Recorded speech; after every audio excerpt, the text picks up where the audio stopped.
Good afternoon, students. Good afternoon, madam. How are you? Okay, ఈరోజు మనం చెప్పుకోబోయే story title కోడి తెలివి. The clever hen. అనగనగనగా ఒక అడవి ఉండేది. అడవిలో ఒక నక్క నివసించేది. దానికి ఆహారం దొరకలేదంట. ఒకరోజు దానికి ఏం చేయాలో అర్థం కాలేదు. అర్థం కాక ఒక ఊర్లోకి వచ్చేసింది. ఊర్లోకి వచ్చిన తర్వాత దానికి అక్కడ ఒక కోడి బయట తిరుగుతూ కనిపించింది. కోళ్ళు బయట తిరుగుతాయి కదా. కనిపించిన తర్వాత పోయి ఆయన కోడిని పట్టుకుంది. నోట్లో కరుచుకొని ఇక అడవికి వెళ్ళి పారిపోతుంది. ఫాస్ట్గా రన్నింగ్ చేసుకుంటూ వెళ్తుంది. ఎవరు? నక్క. వెళ్తుంటే ఊర్లో ఉన్న జనాలందరూ చూసిర్రట.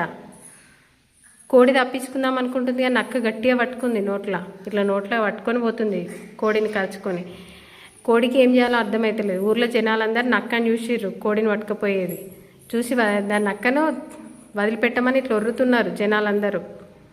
నక్క అని బెదిరిస్తున్నారు కానీ నక్క మొత్తం ఇట్లా రన్నింగ్ చేసుకుంటూ పోతుంటే కోడి ఏమన్నదట అంటే, నక్క నువ్వు నన్ను తినుడు నాకు ఇష్టమే, మా జనాలకు చెప్పు కోడికి ఇష్టమేనట నాకు ఆహారం అవుడు అని చెప్పింది. అప్పుడు నీ వెనుక పడారు వాళ్ళందరూ అని అన్న తర్వాత, అవును కదా ఈ ఐడియా ఏదో బాగుంది చెప్తా నేనని చెప్పేసి చెప్దామని నోరు తెరిచింది.